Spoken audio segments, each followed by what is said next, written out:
So, good morning. Good morning, everyone. Good morning po. Narinig niyo po ako loud and clear. Hello, everyone. Yes, sir. Yes, Ayan, sir. ayan, good. Yes, Banggitin sir. ko Good lang po morning yung po. Good morning. Banggitin ko lang po yung pangalan, say present, no, para matest lang natin if good yung ating connection. Pagbanggit ko po ng pangalan, please say present. Marvin, Present, sir. Miss Villalon, Present, sir. and Miss Tucson, Present po, sir. Miss Zabala. Present, sir. Alright. So, tabi ko natawag. Miss Taguibalos. Present po. Alright. Paano nawala? Hindi ko pa natawag. Present po, sir. Ay, Sir Felix. Ayan, sorry. Diyan ka pala, Felix. Ayan. Alright. Now, once again, welcome, no? Welcome sa ating online class. No? Bagamat tayo, syempre, still studying, now we'll still have our class, and I'm very happy na you were able to attend, no, our class today. And if there would be some internet connection, please bear with me, no? We'll do it kagaya ng ginagawa natin dati, no?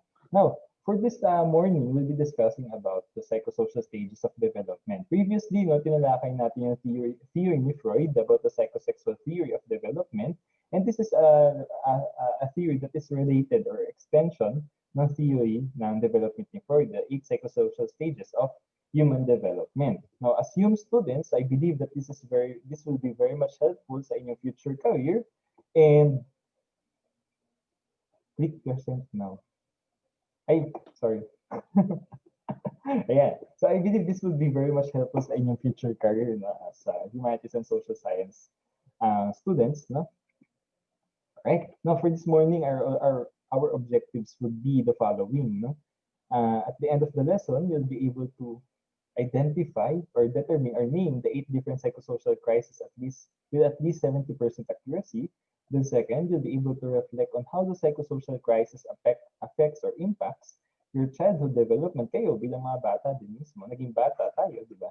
And third, no, you'll be able to create a matrix on the psychosocial theory of development with the crises, the age, and the virtues. All right.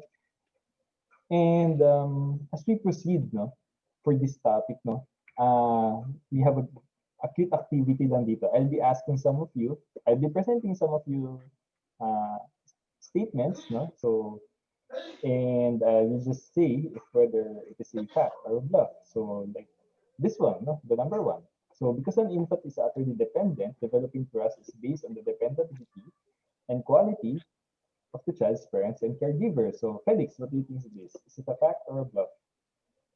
Sir, I think fact po. Yes. True po siya. Yes, that's true. Yes. Yeah. Now, palakpakan naman natin si Felix. No? Bigyan yung virtual class. May pipindutin kayo dyan. Kasi yung mga pipindutin. Ayan. Ayan yung class, virtual class. Very good. And we'll learn more about this thrust in the theory that we'll be discussing later. No? Now, let's proceed. Tanungin ko si Catherine Tucson. No? Catherine, autonomy versus shame and doubt applies during toddlerhood. Is this true or false? A fact or a bluff? Catherine? It's a fact, sir. Yes, that's correct. That's also correct, Catherine. Very good then. Well done. Next. Si Catherine Zabala naman tanongin natin. Catherine Zabala, what do you think is this? Guilt is the ability to assess and do things independently, while initiative is the fact of having committed a specified or implied offense. Bluff po, sir. Bakit bluff? Kasi? Sir, parang baliktad po ata. Very good. Guilt sa initiative. Nice analysis. Baliktad sila. No? That's very good analysis. Now, let's proceed. Si Marvin, no? Tanungin ko si Marvin. Marvin, do you think competence is the virtue that a grade schooler can learn between choosing industry and inferiority? What is this? Fact, sir. It's a fact. Yan. Yes, totoo yan. Nandun talaga yung competence pag nandun sa grade schooler age. Very good. Correct. Well done, Marvin. Next, tanungin ko si Miss Regine. What do you think is this? kapag na late adulthood na daw, individual starts to see oneself as a unique and integrated person, or can be either confused who and what one really is. Fact. Fact? Fact nga ba ito? Tama ba? Yeah, actually, it's a bluff kasi sa late adulthood na siya. So, this happens kapag, Okay. Sorry. yeah, it's okay. But you tried well, no? This happens kapag nasa mga teenage years. And for this question naman, I would like to hear from Miss Catherine Tucson again. So, the psychosocial crisis of intimacy versus isolation occurs during early adulthood. It's a fact, sir. Mm-hmm. It's a fact. Yes. Yeah, it's a fact. No? So kapag mga nasa 20 to 35 years old na. How about Mayeyean? What do you think is this naman? A generative person is a self-centered but a stagnant one which is out to others to guide the next generation. Sir, bluff po. Mm-hmm. Bluff. Kasi baliktad, di ba? Ako. Yes po. Yan. Nice. And tanongin ko ulit si Miss Catherine Zabala. Itong last question natin, no? During late adulthood, people may face a sense of integrity and fulfillment and dissatisfaction with life. Fact po, sir. Yes, that's a fact. Now, as we have learned, no, yung sa ang tawag dito, doon sa theory ni Sigmund Freud, which is somehow related din naman kay, naka-screen share pala ako. Ayan, sorry. Ayan, as we have learned sa theory ni Freud last time, no? Ngayon, tatignan naman natin yung theory ni Erik Erikson. Erik Erikson actually is a follower of Freud, no, sa psychodynamic theory niya. And tinuloy niya yung theory ni Freud about human development, which extends up to late adulthood. Kasi yung kay Sigmund Freud, hanggang lang siya? Hanggang or genital stage lang. So 13 years old onwards na. Tapos tinuloy ni Erikson on the psychosocial perspective naman. Now, I have assigned some of you reports that you would be presenting this morning and be sharing with the class. So let's hear from the presenter. So who's the first presenter, by the way? Sino po yung una? Me po, sir. Ayan, sige. Miss Tucson, are you ready? Yes po. Alright, sige. Alright, sige. Miss Catherine, everyone, let's listen to the presentation of Miss Catherine.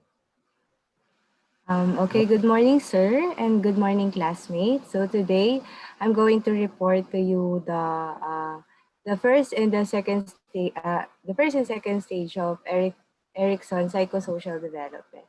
So for the first stage, the trust versus mistrust, we're in from birth to 2 years old. So the first stage, this stage, the infants need sensitive, responsive care from their caregivers.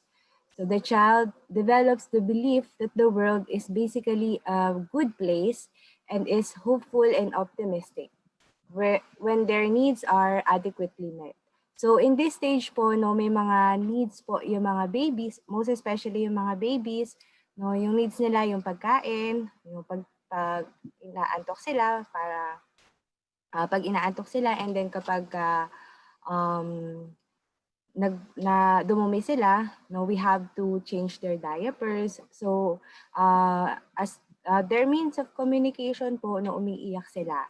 No, kailangan natin ma-provide yung mga needs nila na yun. So, kapag provide natin yung needs nila consistently, no, they will develop trust and security to us. No, on the other hand po, no, if care is inadequate, insensitive, or inconsistent, the child most likely to develop a sense of mistrust or withdrawal, wherein they will believe that others cannot fulfill their needs, or they may feel insecure and unworthy of responsive care from others. So kapag naging successful tayo po sa stage na to, no, we will develop the virtue of hope, kung saan po ay magkakaroon tayo ng pag-asa na we will going to have a hope na some of the people around us, will support us, no, and then they will give our needs. And then, however, failing to acquire the virtue of hope will lead to the development of fear. So magkakaroon tayo ng insecurity po dun sa mga tao around us. Okay, so example po of trust versus mistrust is the situation. Lynn and Duke have been happily married for 2 years. They had a beautiful baby girl named Lee, who is very well taken care of. She does not do well away from her parents, especially when she has to have a babysitter. Okay, so that is the example situation of trust versus mistrust. So then the next stage po is the autonomy versus shame and doubt, which is from 2 years old to 3 years old. So a child learns to walk and explore his environment. There is an increasing sense of separateness from the caregiver. So ito po yung stage na naglilikot na yung mga bata, ini-explore na nila yung paligid nila, no. Ito po yung stage na naglilikot na talaga sila, and the child develops a healthy sense of accomplishment, self-control, and self-esteem when they are balanced with adequate opportunities to explore and do things on their own. So kapag hinayaan po natin sila na i-explore yung paligid, no, nade-develop yung accomplishment, may mga nade-discover sila na kakayanan nila. Okay. On the other hand po,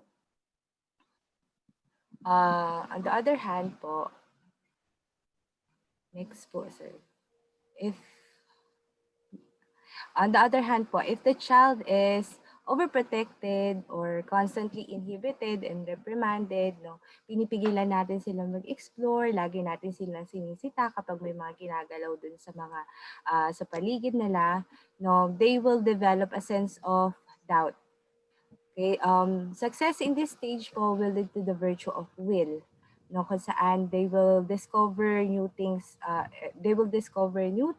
and then yung abilities nila na discover nila, and then yung mga kakayanan nila, and however po, failing to acquire this virtue will lead to lack of self-esteem. Ito yung nagiging mahiyain sila, no, aloof sila sa mga tao. Okay, so hindi nila na-explore yung kakayanan nila. Okay. So that will be about the second stage of psychosocial stage of Erik Erikson. So for the example po, no, Ayan. yeah. Sige. Thank you, Miss Catherine Tucson. Palakpakan naman natin yung virtual club, si Catherine. Well done. Now, can I ask Regine to read our example, Miss Regine? And briefly. The example of autonomy versus shame and doubt.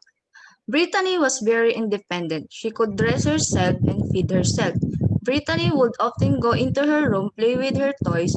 She never really needed anyone to tell her to put her toys away. She could do it by herself, with no help. In Erickson's second stage, Brittany would most likely grow up to know how to solve problems on her own instead of depend on others. Right. Well done. And to add, no, sa binanggit nyo nga, no, as you have presented in your report, ito talaga yung stage na nagkukusa silang gumawa ng mga bagay. No? They try to test things out. Tapos kapag pinapagalitan mo talaga sila, mawala sila ng gana. So you have to be very careful, especially sa mga pamangkin, mga inaanak, mga bata sa bahay, na pag nag-effort sila, huwag niyong pipigilan basta, as long as, of course, it's dangerous. No? So this theory really gives us a deeper understanding of how they relate to people and how they relate to themselves as growing individuals. No? All right. Now, for the next presenter, by the way, well done to the first presenter. Congratulations, you did very well. And for the next presenter, can I ask Marvin, are you ready? Yes, sir. All right, sige Marvin, take it away. Opo. So, good morning, classmates. So, I'm here to present the third stage of Erik Erikson psychosocial development, which is initiative versus guilt. So, play age ranging from 4 to 6 years old. So, during this stage, children assert themselves more frequently through directing play and other social interactions. So, these are particularly lively rapid developing years in a child's life. So meaning children have a specific need. So knowing what they want. So at the for example is every morning, so the infant or the toddler know what they want in the morning kung ano yung kanilang mga gagawin. And then second, spending a good amount of time at play with other children. So as you can see, during this stage, children's has served a lot of time to their playmates rather than to their guardians or parents since merong understanding or connections doon sa both toddlers or infant. Then beginning to develop their interpersonal skills. So interpersonal skills is merong changing of communications, interactions between two individuals or between two infants or toddlers. Then next slide, sir, is the initiative and uh, let me hear the citation first or the example under initiative versus guilt. So Mia is 5 years old. She is always out looking for answers with her creative mind. So her high motives to ask questions about the simplest things make her a very curious child. Aside from that, she also loves imaginable play, having imaginable tea parties with her stuffed animals is how she initiates activities or playtime. Then the next stage is the industry and inferiority under theory of psychosocial development, which is school age ranging from 6 to 12 years old. So meaning this involved during your school age, during your elementary days or high school days. So they are establishing or identifying their skills and their expertise. So dito pa lang is na may mention or na-identify natin kung ano ba yung skills na meron yung isang individual. Then they will be learning to read and write to do things on their own. So the basically things na kanilang natututunan is reading and writing and doing their own. Then become more curious about their surroundings. So meaning they are more aware, they are more sensitive, and they are more expert to their surroundings and to their areas. Then begin to feel industrious and competent to achieve goals. So meaning they serve as dedicated and competent to their specific task or assignments. And then lastly, they become more interested and focused on one task. So, meaning, meron silang targeted point or assignment para ma-accomplish or para ma-fulfill yung kanilang need doon sa kanilang assignment. Yun lang po, sir, for my topic. And very good, Marvin. Yan, palakpakan natin si Marvin. Bigyan natin ang grade 1 plus. You did well. Congratulations, Marvin. You were able to clarify these parts. Now, before we proceed, can I ask again, Ms. Regine, to read the example that we have here? The example The example of industry and inferiority, when Jessica was at the age of 6, sorry sir, 6, she had a best friend named Ella. Jessica and Ella did everything together. In the second grade, Ella would come over and play dolls with Jessica and do homework together. Jessica realized that Ella was such a rebel. Ella would never do her homework. She would always talk back to her parents and say little comments whenever the teacher was talking. Ella would probably grow up not have much self-esteem and no motivation. Yan. Mapapansin natin, may naka-on yung mic. Alright. No, thank you, Regine. Thank you for sharing your insight about this part, this example, no?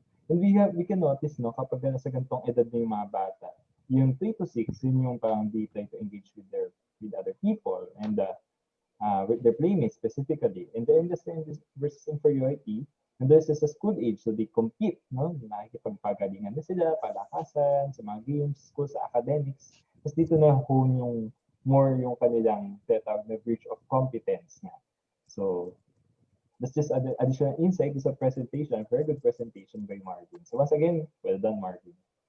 All right. Now let's Thank you, proceed sir. to the third part. No, by the way, do you have any questions or clarifications po? Meron po ba? Anyone? Before we And so proceed. far po. All right. Thank you, Mayeyean, for your affirmation. So allow me to proceed to the next part. No? Now, the next stage or crisis kay Erickson is the identity versus identity role confusion, which will be shared to us by, sino nga again yung reporter natin? Ako po, sir. Ayan, Catherine, you're ready na, no? Ikat po. Sige, sige. Yes, Go, sir. Catherine. Ayan. So, good morning, sir, and good morning, classmates. So, the next stage is identity versus role confusion, ranging from 13 to 19 years old. So, this stage occurs during adolescence. Okay. As they transition from childhood to adulthood, teens may begin to feel confused or insecure about themselves and how they fit into society. As they seek to establish a sense of self, teens may experiment with different roles, activities, and behaviors. So according to Eric Erickson, and this is important to the process of forming a strong identity and developing a sense of direction in life. So in this stage po, we try different things kasi hinahanap natin kung saan tayo mag-fit. Ayan, if we successfully develop sense of self, then we will achieve identity. On the other hand, ayan, if we were still confused and not decided, then it will lead to role confusion. So, next po, sir. Ayan. So, for example, next po, sir. Ayan. So, Lee and her best friend are very well liked in school. Her best friend got a tattoo. And now Lee wants a tattoo. Her parents don't approve of this because they think Lee will regret her choice later on. Ayan. Okay. Next is, the sixth stage is intimacy versus isolation. This stage takes place during the young adulthood and ranging from 20 to 39 years old. So the major conflict at this stage of life centers on forming intimate, loving relationships with other people. So success at this stage leads to fulfilling relationship. And struggling at this stage, on the other hand, can result in feelings of loneliness and isolation. So, ayan po, intimacy requires being able to share parts of yourself with others, as well as the ability to listen to and support other people. So, this relationship are reciprocal. So, ibig sabihin, dapat may binibigay ka rin and dapat may nare-receive ka din. Ayan, if we are able to gain the support, intimacy, and companionship of another person, and also we can reciprocate this, then we will develop intimacy. Okay? And, ayan, ang virtue po natin for this stage is love. Ayan. However, if we will experience rejection or other responses that will cause you to withdraw, it might harm your confidence and self-esteem. So, ayan, it may also lead to isolation. So, that will be all for intimacy versus isolation. Ayan. Thank you very much, Catherine. No? That was very clear, crystal clear. Thank you very much. Parapakan natin. Bigyan ng virtual clap. Yay. Now, kala ko nakamit ulit ako. Now, before we proceed, no, can I ask, what's your insight about this, Mr. Jean, sa ating sample?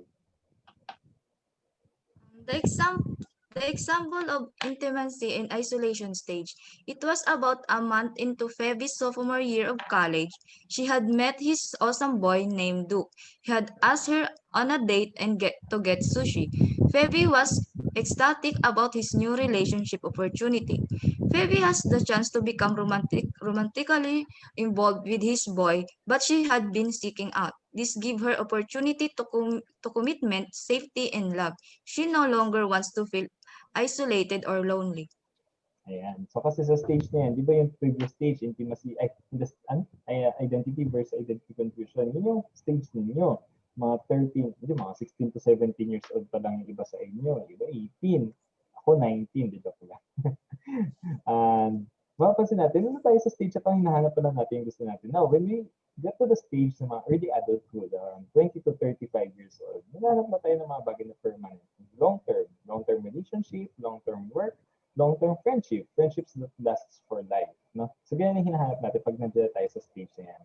And as they've mentioned, you know, yung virtue that will be developed at that stage is love. You know, love that is genuine, love that is legit.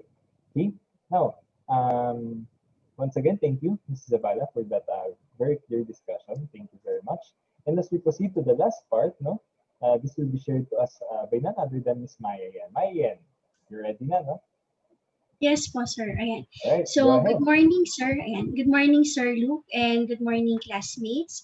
So, for today, I'll be discussing the last two stage of Erickson's psychosocial stages of human development. For the seventh stage, we have generativity versus stagnation. So, middle adulthood po yung age range ng mga tao na nandito or under ng generativity versus stagnation.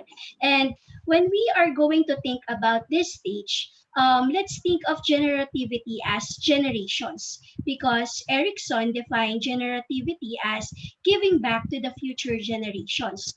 It involves having a family, raising children, caring for aging parents, contributing to the society, and even excelling on our own careers.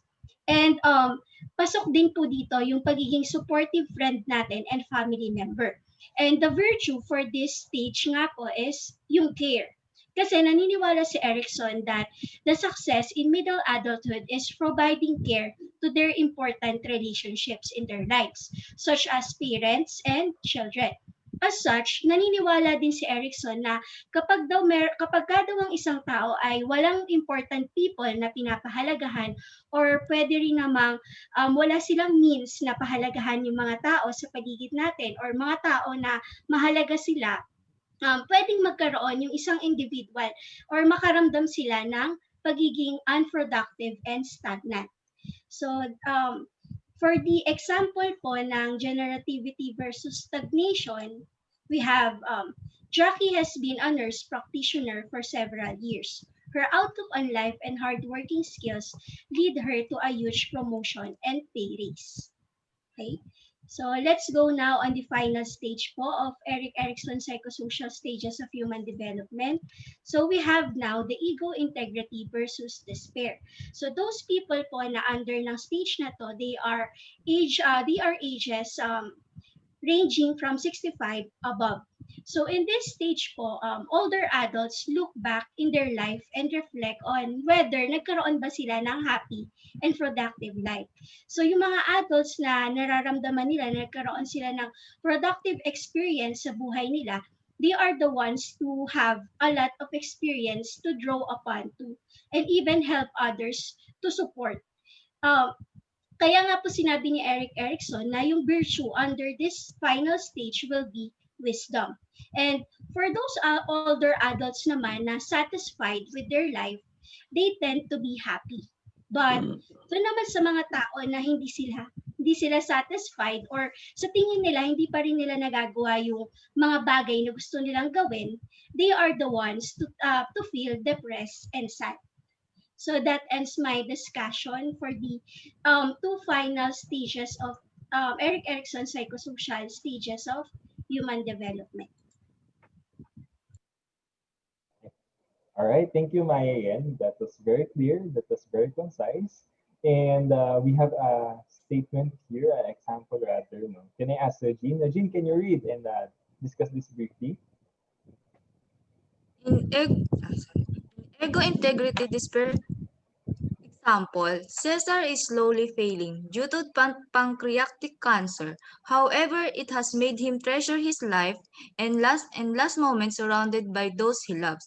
He shakes his head as he thinks of how success-driven he'd been a young man and nearly cries tears of joy as he sees her grandchild, wife, and lifetime friends all around him. Although there are things he regrets, he is mostly satisfied with his life and proud of a legacy he's left in his family. Ayan. So that's true, no? Pansin natin sa mga matatanda, na mga tatay, mga lolo, no? Nakikita natin sa they reflect on their life. Was it something na gusto nilang they were very satisfied, or was it something that they regret? That's why yung crisis dito is ego, integrity, or yung despair. So it's either integrity yung inclination nila or despair. Okay? Now, as we close our topic, no, can anyone give a summary? No? Regine? A brief summary about the overall theory of psychosocial theory of development. Okay, thank you, sir. At Erickson's psychological stage, he emphasized the 8 character-forming crisis stages. At the concept also asserts that humans continue to change and develop throughout their lives, and their personality is not exclusively formed during early childhood years. This is a helpful and optimistic idea, and many believe it is a realistic too. It is certainly a view that greatly assists encouraging oneself and others to see the future as an opportunity for positive change and development, instead of looking back with blame and regret. Ayan. Actually, that's very true, no? Yung personality natin, hindi siya tatapos sa ganitong edad. It grows as we grow older, as we mature, as we learn and acquire more experiences, mas nade-develop yung personality natin. And we can choose to see it as as these future problems as obstacles or rather as opportunities for growth. So, that's very well said, Mr. Jing. Wonderful. Palakpakan natin. By the way, palakpakan natin ang mga sarili natin. Everyone did well in their presentation report, and I'm very happy and very satisfied that you were able to internalize these presentations in your personal lives. No? And as we proceed, yan. May questions po ba? May questions? Anyone? Meron? None po, Answer. sir. Ayan, wala naman. Kung wala kayong tanong, ako ang may tanong. Ako naman ang may tanong. Now, we have some practice questions here for our assessment. So, the first question na medyo tatakpan lang na aking Zoom. I read the question, I read the options, and you'll try to answer. You can voice out, no? Sagutin niyo. So, number 1, Alma is already satisfied with her life and career, but she still looks for outlet to help the next generation by being a volunteer worker and helping the typhoon victim. So, nasang psychosocial crisis kaya siya? A. Intimacy versus isolation. B. Industry versus inferiority. C. Generativity versus stagnation. Or D. Identity versus identity confusion. Anyone? Sige, anyone can answer. Letter C po. Letter C, Letter sabi ni C. Marvin. Sabi din ni Catherine. Letter Ay, C may po. ba? Letter Letter C din, C. sabi ni Regine. Parang unanimous on decision, so the correct answer is letter C. Yan, nagkakadiscuss natin kanina. It's generativity versus stagnation. Basta tumulong sa next generation. Sabi nga ni, sabi ko kanina. Ayan, sabi ng presenter natin kanina. No? Alright, next question. Ito si Mark naman. Mark still doesn't know what course to take. Yan, kagaya ninyo, senior high school. No? Hindi pa alam anong course ang kukunin sa college and still confused ano ba yung gustong pangarap sa buhay, maging profession sa buhay. So, nasang crisis kaya siya according sa theory ni Erickson. These are the options. What's your answer? Letter D po. Letter D po. Sabi ni Mark. Letter D. Sabi ni Regine. Identity Mukhang versus unanimous ulit identity tayo. confusion. Yes, and the correct answer for this question is letter D. Correct answer is letter D, identity versus identity confusion. So, pakita natin, pa-college pa lang siya, that falls under the adolescent years and medyo confused pa. So, next question. Marcos, an 8-year-old boy, is already busy at schoolwork. So, nasang developmental stage na kaya siya? Old age, puberty, infancy, or adulthood? Letter C. Letter Puberty, C. sir. How about the others? Letter C then? I believe, yes. Letter C, yes, that's correct. Ay, no nga, no, baliktad pala yung option A, C, B, D. Sorry for that. So, but the correct answer is C, puberty. No? So, nandun pa siya sa stage na yan. 8-year-old boy pa lang siya. And next question. Ito, nako, medyo tricky. Ito. So, what virtue was developed on the ego integrity versus despair stage? Ano kaya yun? Nabanggit ka niya na yan, Ms. Mayeyean. So, ano kaya? Anyone? B po, wisdom. B. Wisdom? Wisdom ba? Wisdom? So, the correct answer, actually, that's correct. The correct answer is wisdom. Kaya nga sinasabi ng mga matatanda, papunta pa lang kayo, papunta pa lang kayo, pabalik na Punta pa kami. lang, Kasi nga, balik na kami. kasi they've acquired much wisdom in their life, no? Sa buhay nga nila. Kaya wisdom din yung target natin, yung virtue natin dyan. And last question for this set, no? At what stage of life does a man look for his or her lifetime partner? According to Erickson, adolescent Young pa? adulthood, sir. Letter C. Ano na? Sige Letter po, C, young letter C. adulthood. Letter C. Actually, pwede naman kahit anong stage, pero ako, paano mo, late adulthood na gusto mag-asawa. Hindi mo pigilan. Pero according sa theory ni Erickson, the correct answer is letter C. You're correct. Young adulthood. That falls between 20 to 35 years old. And also, according sa Philippine Statistics Authority, the mean age for the Filipino men and women na magpakasal is around 26 to 27. No? So you're correct. It's young adulthood. Now, for your assignment, as you can see here on the left part of the screen, teka lang, natatakpan na sa akin. Alright, as you can see here on the left part, right part of the screen, no? So you have here a table, tapos may mga boxes. Now you just have to check what you feel or you think is more dominant at your stage. And you just gonna have to give some real life examples. You can interview some of your friends or classmates. Just make sure you implement or at least refrain from going outside as much as you can. You can do the interview online or survey online, or you can ask your friends or classmates or even the people within your household. Okay po? And this will be submitted, kaya ba next Saturday? Kaya yan, sige. This will be submitted next Sige, Saturday. sir. Alright, do you have any Okay further po. questions? Ngayon po ba? None, sir. Clarifications? None po. Ano Wala po, po. sir?